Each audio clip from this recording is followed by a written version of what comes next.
Alright team, in this lesson I'm going to show you how to mix down your tracks in Ableton in a way that makes your music sound expensive, club ready and label ready. Even if you're mixing in a tiny room or just with your headphones, by the end of this video you'll be able to mix with confidence, knowing exactly what to listen for, what to fix, and know how to place every element in your track so it hits harder, sounds wider and instantly stands out from everyone else in your genre. Now before we even touch Ableton, let's talk about something that can make or break your mix. But here's the good news, you can mix in just your headphones, so don't panic if you haven't forked out on expensive speakers yet. But here's the truth, nobody tells beginners that headphones feed isolated sounds directly into each ear. So the left ear gets only the left channel and the right ear gets only the right channel. And what speakers do, they naturally mix slightly. Even if you're dead center, you'll always hear a bit of the left speaker and a bit of the right ear and vice versa.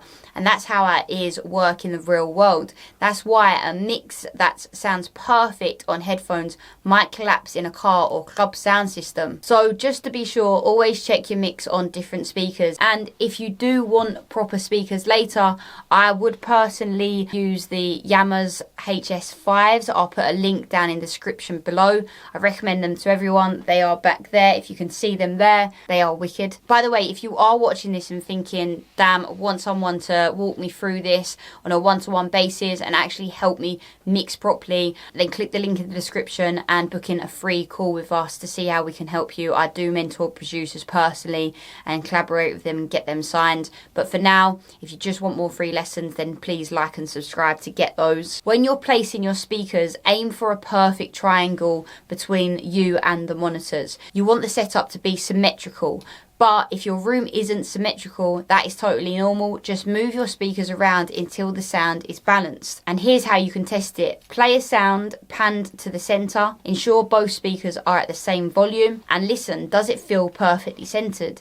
This does take practice, but getting this right makes your mixes 10 times more accurate. Also remember, most speakers are designed to be away from the side and rear walls. But if you have to choose, place them closer to a back wall, not a side wall, and never in corners. So when you're doing your mix down, you're not just balancing volumes, you're shaping the entire character of the tune, the dynamics, the space, the color, the stereo image, and the emotional movement of the track. And this is why some producers hire a mixing engineer early in their career, because it is highly technical and it is advanced, but you're going to learn how to do it yourself through my mentoring. But you should know this, different rooms drastically change the sound based on size, shape, ceiling height, furniture, wall material. The ideal environment is perfectly flat across the frequency spectrum, but that's almost impossible to achieve at home. So we aim for good enough, and just placing your speakers correctly gets you 70% of the way there. Now inside Ableton, one of the best ways to get clarity and to start mixing is to place an EQ on every track to understand where each sound lives in the frequency spectrum, whether it's clashing with something else, whether it's taking up too much space. When each element has its own space, the whole track sounds clean, wild, powerful and expensive. So the question I get asked all the time, should you mix as you go or mix at the end? We should be mixing a small amount as we go, otherwise it's hard to enjoy the creative process when everything just sounds messy. For the sake of teaching you properly, I'm doing a big mix down at the very end so you can see the full process in one go. Another thing you want to keep in mind when mixing is the kick and the sub must never fight. If your kick hits around 50 Hz, keep your sub sitting slightly above or below it, okay? And this gives a cleaner sound.